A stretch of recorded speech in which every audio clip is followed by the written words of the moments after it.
श्रीमती यशोदा सुत पद कमले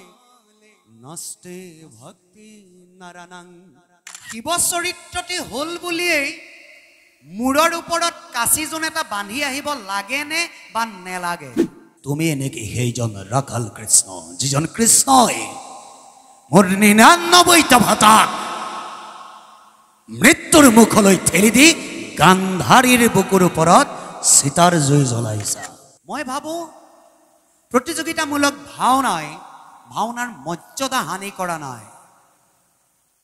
বাদুলি চাকি চৌতৰা গছা চাকি মধুনা চাকি এই সমূহৰ যি প্ৰকৃত ৰূপ অগ্নিগড়ত থকা শ্ৰৱণ কীৰ্তন অৰ্চন বন্দন স্মৰণ পদসেৱন দাস্য সহিত্য আৰু আত্মা নিবেদন নামৰ 9 বিধা ভক্তিৰ প্ৰদীপ কিন্তু মই আনৰ কথা নাজানো মই মোৰ নিজৰ কথাখিনিয়ে ক'বলৈ আহো মই প্ৰতিযোগিতা ভাওনাৰ পৰাহে কিন্তু শিকিছো মনটো দুখ লাগে তেতিয়া কেতিয়া লাগে ডক্টৰ হওঁ ডাঙৰ ইঞ্জিনিয়াৰ হওঁ যেতিয়া নিজৰ মা দেউতাক মই বৃদ্ধাশ্ৰমত ৰাখো মই এজন ভাল প্ৰফেসৰ যিদিনা হওঁ তাৰ 2 সপ্তাহৰ পিছত যেতিয়া মোৰ মাৰ খবৰ এটা লবলৈ মোৰ সময় নাথাকে এই সময়কণত এনেকুৱা লাগে যেন আমি যন্ত্ৰৰ এটা যুগৰ মাজলৈ আগবাঢ়ি গৈ আছো নেকি এটা ডাঙৰ প্ৰশ্ন আমি আমাৰ নিজৰ কণমানিটো ক'বলৈ শিকাইছো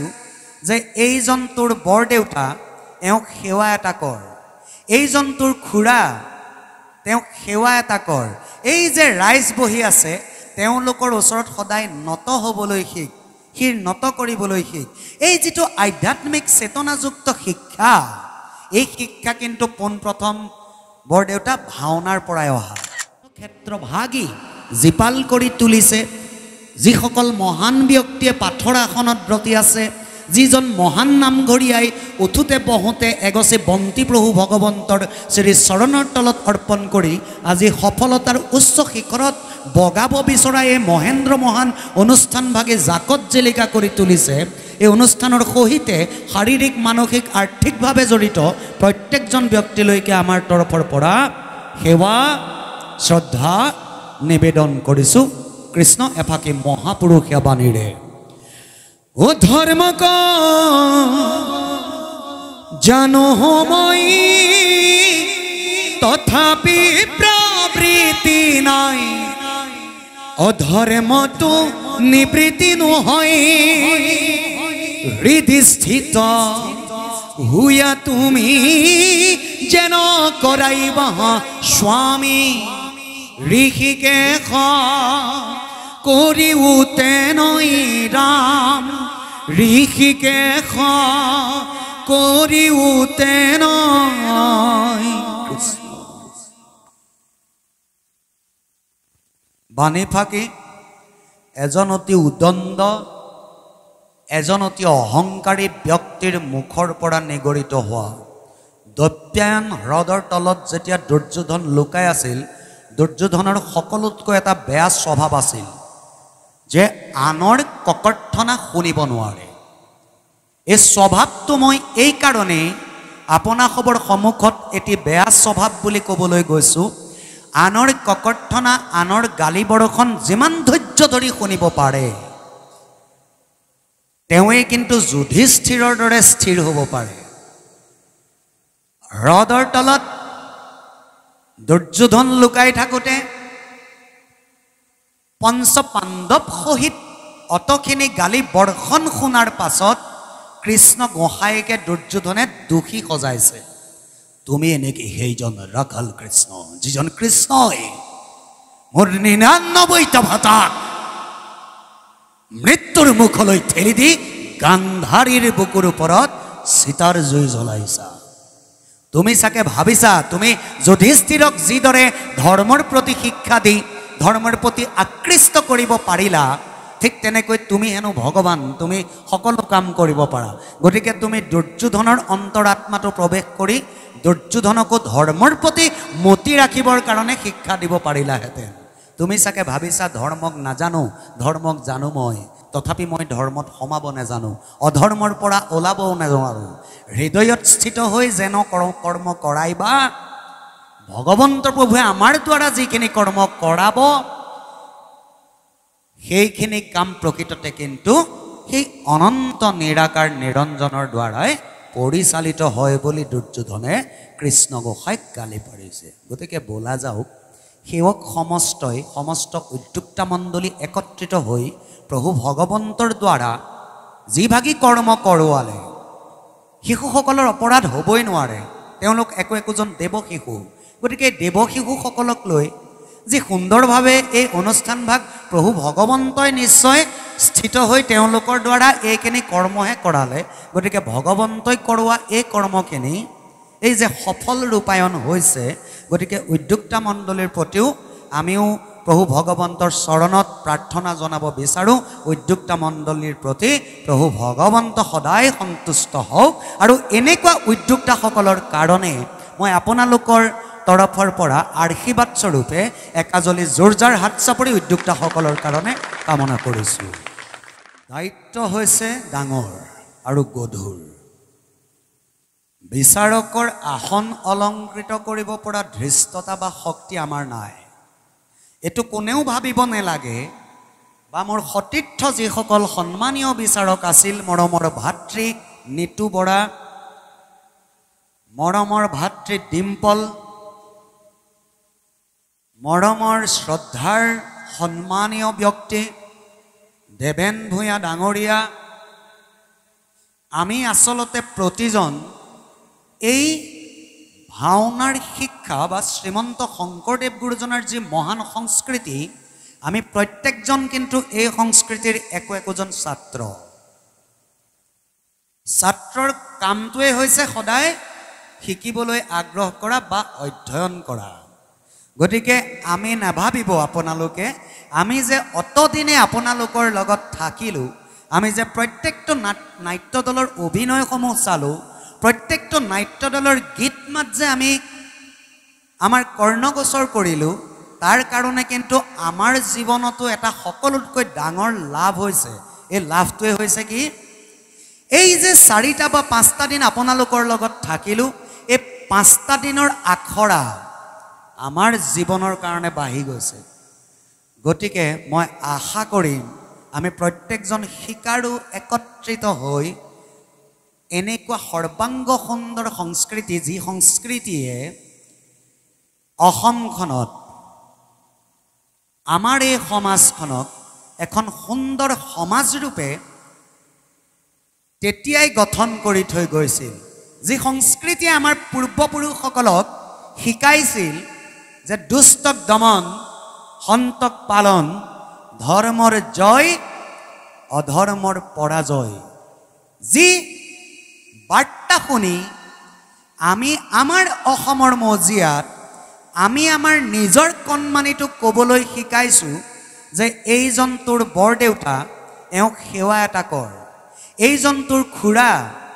তেওঁক সেৱা এটা কৰ এই যে ৰাইজ বহি আছে তেওঁলোকৰ ওচৰত সদায় নত হ'বলৈ শিক শিৰ নত কৰিবলৈ শিক এই যিটো আধ্যাত্মিক চেতনাযুক্ত শিক্ষা এই শিক্ষা কিন্তু পোনপ্ৰথম বৰদেউতা ভাওনাৰ পৰাই অহা বুলি এই কাৰণে কৈছোঁ কোনো ভাল ডক্টৰ কোনো ভাল ইঞ্জিনিয়াৰ কোনো ভাল গৱেষক কোনো ভাল পণ্ডিতে ক'ব নোৱাৰে মোৰ জীৱনটোত যে মই এজন ভাল ইঞ্জিনিয়াৰ হ'লোঁ ইয়াত ভাওনাৰ অৱদান নাই বুলি এজন ইঞ্জিনিয়াৰৰ শিক্ষাগত অৰ্হতাৰ লগতো কিন্তু ভাওনাৰ অৱদান আছে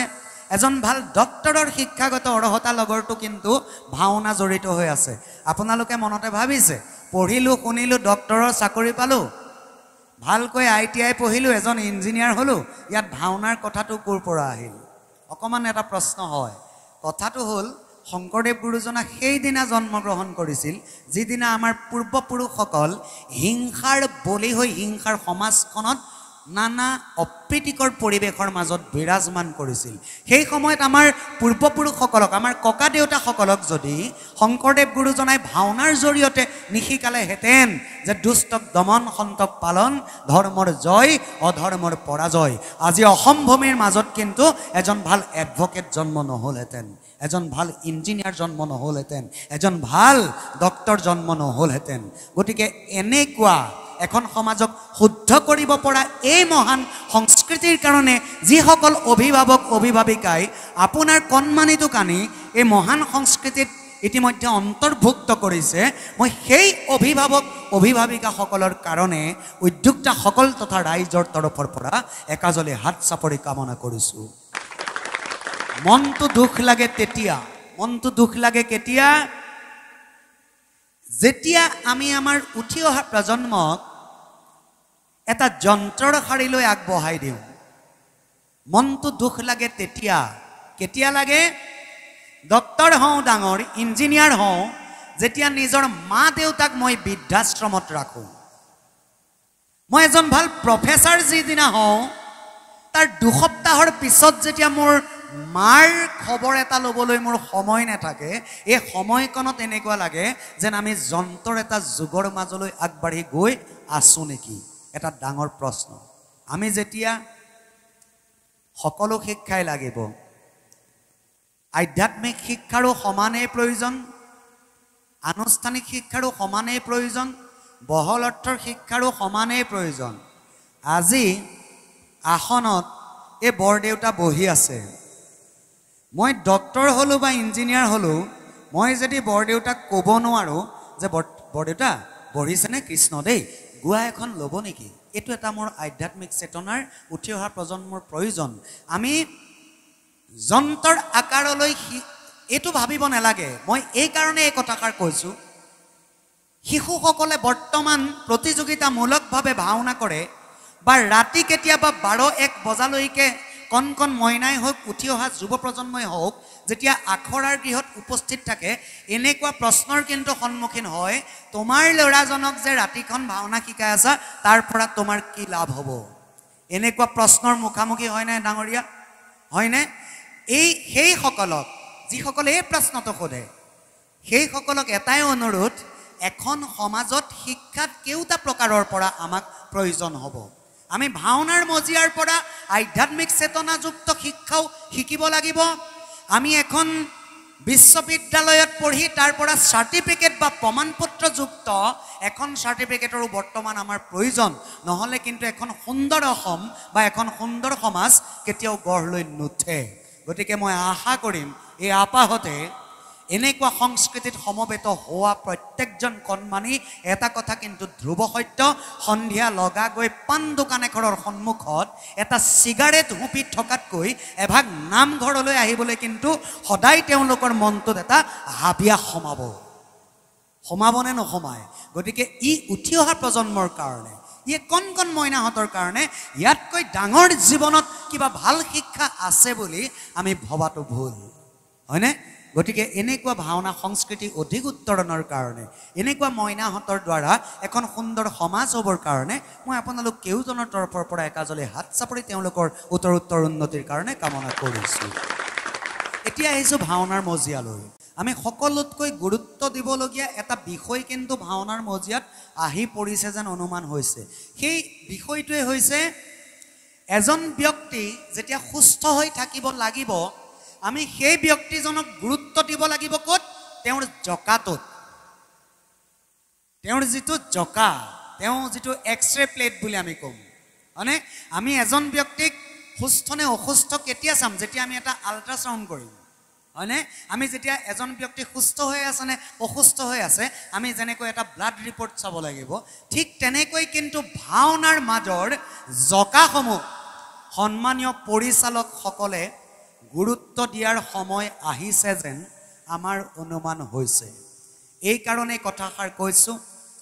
বয়সতকৈ বহাই কৈছোঁ বুলি আপোনাসবে অপৰাধ নধৰিব বয়সতকৈ বহাই দুটা শব্দ কৈছোঁ বাবে মই জয় জয়তে ক্ষমা বিচাৰিছোঁ সকলোৰে পৰা পাণ্ডুলিপি এভাগ বা নাট এভাগ যেতিয়া নাট্য ৰূপকাৰসকলে ৰূপায়ণ কৰে সেই কাহিনীটো কোন যুগৰ কাহিনী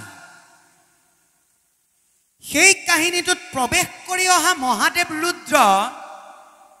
বা শিৱ চৰিত্ৰটি হ'ল বুলিয়েই মূৰৰ ওপৰত কাঁচিজোন এটা বান্ধি আহিব লাগে নে বা নেলাগে সেই সময়ত শিৱ মহাদেৱে চন্দ্ৰশেখৰ উপাধিটো লাভ কৰিছিল নে নাই কৰা যিকন সময়ত মহাদেৱ ৰুদ্ৰই অৰ্থাৎ বলি ৰজাৰ দিনৰ পিছৰ কাহিনীত নাম লৈছিল নীলকণ্ঠ হলাহল বিহ পান কৰি গতিকে মহাৰাজ বলিৰ দিনৰ পাছৰ যিজন শিৱৰ চৰিত্ৰ ৰূপায়ণ কৰা ব্যক্তি তেওঁৰ কণ্ঠ নীলবৰণীয়া হ'ব লাগিব নে নেলাগে আমি এই কথাসমূহ যেন গুৰুত্ব দিব লাগিব মই আচৰিত হৈছোঁ এনেকুৱা কথাত আমাৰ পূৰ্বপুৰুষৰ দিনত বাল্য বিবাহ প্ৰথা আছিল অকমানিতে কণমানি ছোৱালীজনীৰ লগত কণমানি বালক পোনাটিৰ বিবাহ পাতি দিয়ে আমি সেই প্ৰথা মানি আছো জানো আমি এতিয়া মানিছো জানো নাই মনা কাৰণ হিমন্ত বিশ্ব শৰ্মা ছাৰে বৰ্তমান বাল্য বিবাহ বুলি ক'লে সিধাই লকাপত ভৰাই দিব হয়নে আমাৰ দিনত আমাৰ আজু ককাহঁতৰ দিনত অসমত আৰু এটা প্ৰথা আছিল সতীদাহ প্ৰথা ঘৈণীয়েক যেতিয়া ক্ষমা কৰিব স্বামী বা গিৰিয়েক যেতিয়া ঢুকাব ঘৈণীয়েকে একেকুৰা জুইতে একেকুৰা চিতাৰ জুইতে জাহ যাব লাগিব এই প্ৰথা আমাৰ অসমত আছিল কিন্তু আমি এতিয়া মনা নাই কিয় জানো যে ইয়াৰ পৰা একো ভাল ৰিজাল্ট এটা নাই আছে জানো আপুনি যিদিনা মই যিদিনা এই পৃথিৱীখনৰ পৰা নাইকিয়া হ'ম মোৰ মানুহজনীক সেই একেই জুইকুৰাত জাহ যোৱাটো মোৰ নিচিনা এজন ব্যক্তিয়ে কামনা কৰিম জানো এইটো এটা ভুল মেছেজ বা এইটো এটা ভুল বাৰ্তা গতিকে আমি তেনেবিলাক এৰিছোঁ গতিকে কাহিনীসমূহতো আমি কিছুমান কথা কিয় বৰ্জন কৰিব নোৱাৰোঁ ত্ৰেতা যুগৰ কাহিনী এটা আহি আদি সত্য যুগত উপস্থাপন কৰি দিওঁ সতী তই এইজন শংকৰৰ নাম লৈছ গাত যিজনৰ ভস্ম ধূলা হলাহল বি পান কৰি লোৱা নীলকণ্ঠ নাম বিভৎস আকৃতি এতিয়া ডাঙৰ প্ৰশ্নটো সেই সময়ত মহাদেৱ ৰুদ্ৰই হলাহল বিহ পান কৰি নীলকণ্ঠৰ নাম লৈছিল নে মই যিকোন সময়ৰ বচন প্ৰক্ষেপণ কৰি আছো আপোনালোকে নিশ্চয় বুজি পাইছে যে মই কোন পাণ্ডুলিপিৰ ওপৰত এই বচনখিনি প্ৰক্ষেপণ কৰি আছো বা এই কথাখিনি সেই সময়ত মহাদেৱ ৰুদ্ৰই নীলকণ্ঠ নাম লৈছিল নে গতিকে এটা কথা খুব চাওঁ বিচাৰকৰ আসনত থাকোঁতে মই শ্ৰদ্ধাৰ পবিত্ৰপান বৰা ডাঙৰীয়াৰ লগতো এই বিষয়ত আলোচনা কৰিছোঁ মই পৰম শ্ৰদ্ধাৰ গুৱাহাটীৰ অশোক শইকীয়া ডাঙৰীয়াৰ লগতো আলোচনা কৰিছোঁ যে পাণ্ডুলিপি বা নাটৰ জকাত হৈ থকা ভুলখিনি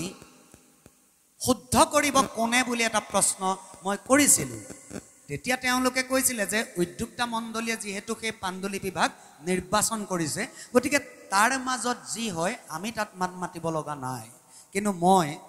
মোৰ অগ্ৰজ মোৰ পৰম শ্ৰদ্ধাৰ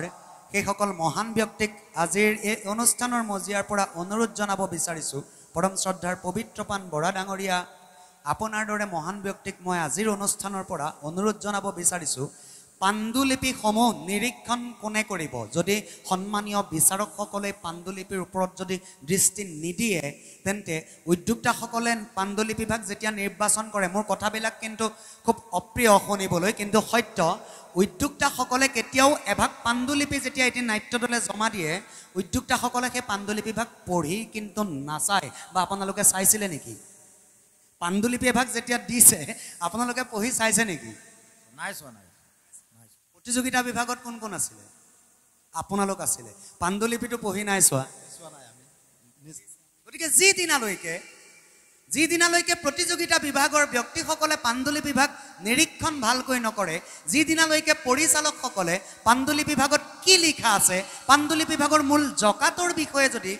তেওঁলোকে অধ্যয়ন কৰি নাহে বা পৰিপুষ্ট হৈ নাহে তেন্তে কিন্তু কাহানিও প্ৰতিযোগিতামূলক ভাওনাৰ নাটসমূহে শুদ্ধ ৰূপ নাপাব গতিকে মই আশা কৰিম প্ৰত্যেকটো দলৰ কৰ্মকৰ্তাসকলে প্ৰত্যেকটো দলৰ পৰিচালকসকলে অন্তত আপোনালোকে যিকেইটা চৰিত্ৰৰ ওপৰত আপোনালোকে পৰিচালনা কৰিছে অন্তত সেই চৰিত্ৰকেইটাৰ বিষয়ে অধ্যয়ন কৰি শাস্ত্ৰ উলিয়াই পৰিপক্ক হৈ আহিলে আশা কৰিব পাৰি যে অনাগত দিনত পাণ্ডুলিপিয়ে প্ৰকৃত শুদ্ধ এটা পূৰ্ণাংগ ৰূপ পাব বুলি আশা কৰিব পাৰি।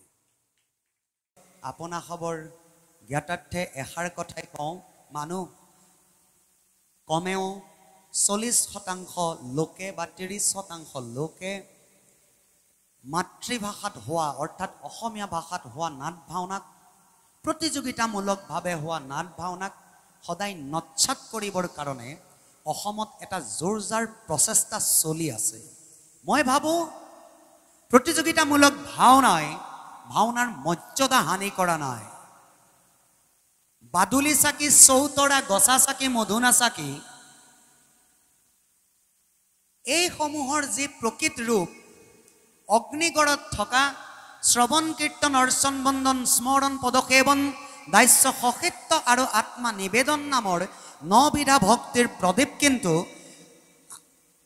মই আনৰ কথা নাজানো, মই মোৰ নিজৰ কথাখিনিয়ে ক'বলৈ আহোঁ। মই প্ৰতিযোগিতা ভাওনাৰ পৰাহে কিন্তু শিকিছোঁ। প্ৰতিযোগিতা ভাওনাইহে মোক কিন্তু মধু নাচাকিৰ লগত চিনাকি কৰাই দিছে। প্ৰতিযোগিতাৰ ভাওনাইহে কিন্তু মোক ডলা চাকিৰ লগত চিনাকি কৰাই দিছে। প্ৰতিযোগিতামূলকভাৱে হোৱা ভাওনাইহে কিন্তু অভিনয়ৰ ৰস যে 9 প্ৰকাৰ মোক চিনাকি কৰাই দিছে। প্ৰতিযোগিতামূলকভাৱে হোৱা ভাওনাইহে কিন্তু নাটৰ ৰস যে 7টা। এ গায়ন বায়ন সবে সভা জয় কৰে সূত্ৰ নাট্য গণে ৰসিকৰ মনহৰে পণ্ডিতে বুজিবে শ্লোক কৰিলা ৰচন গীতৰ অৰ্থ বুজিবে ক দ্বিজ সভ্যগণ ব্ৰজাৱলী ভাষা ক বুজিবে গ্ৰামী লোক সুমুখা দেখিবে ক অজ্ঞ মূঢ় লোক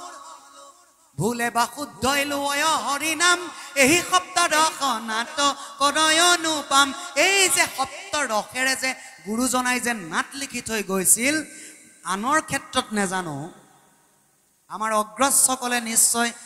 আদিকালৰ পৰাই পঢ়ি শুনি নিশ্চয় পাইছিল। কিন্তু মই বিশেষকৈ মই প্ৰতিযোগিতামূলকভাৱে হোৱা ভাওনাৰ পাছতহে এইসমূহ কথা কিন্তু অধ্যয়ন কৰিবলৈ পাইছোঁ। গতিকে প্ৰতিযোগিতামূলক ভাওনাই আমাক দিয়া এইসমূহ শিক্ষাৰ কাৰণে প্ৰতিযোগিতামূলক ভাওনাই উঠি অহা কণমইনাটোৰ কঁকালত কণমইনাটোৰ কান্ধত যে দেৱৰো বাদ্য অনবদ্য বাদ্য খোলভাগ যে প্ৰদান কৰিব পাৰিছে, ঘনবাদ্য তালভাগ লৈ যে এটা ৰাগ গাবলৈ যে উঠি অহা কণমানিটোক এতিয়াৰ পৰা উৎসাহ দিছে। গতিকে প্ৰতিযোগিতামূলক ভাওনাক যদি আপোনাসবে সমৰ্থন কৰে, প্ৰতিযোগিতামূলকভাৱে হোৱা ভাওনাৰ উদ্যোক্তাসকল আৰু প্ৰতিযোগিতা স্থলীভাগৰ কাৰণে একাজলি হাত চাপৰি কেউজনৰ তৰফৰ পৰা কামনা কৰিছোঁ। সদৌ অজানিতেৰ হোৱা সমস্তখিনি অপৰাধ আপোনাসবে মাৰ্জনা কৰিব। মই এতিয়াও কৈছোঁ, আৰু আধা ঘণ্টা সময় মই থাকিম ইয়াত। এই আধা ঘণ্টা সময়ৰ পাছত মই যাবগৈ লাগিব, বহুদূৰ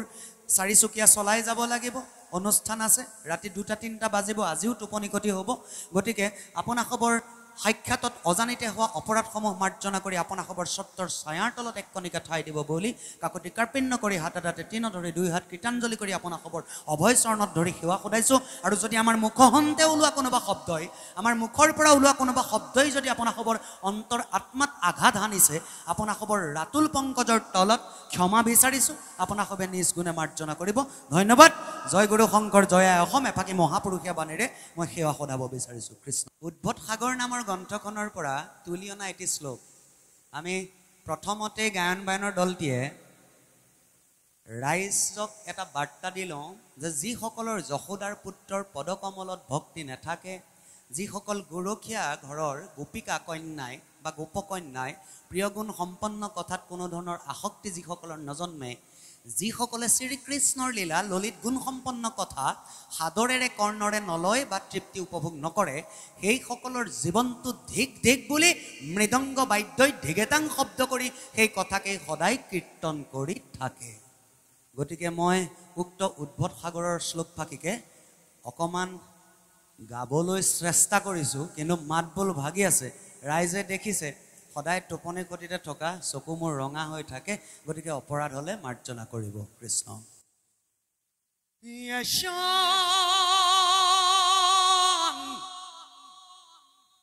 শ্ৰীমতী যশোদা সুত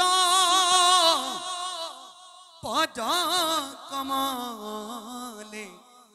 নষ্টে ভক্তি নারায়ণ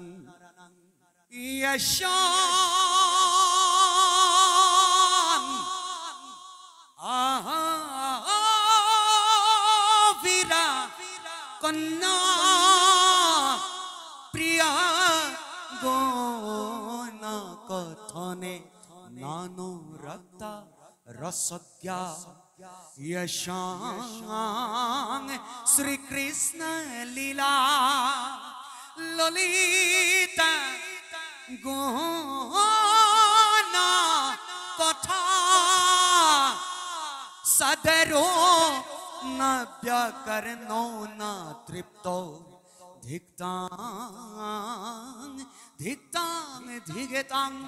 कथयति नियतां इति कीर्तनस्थ मृदंग कृष्ण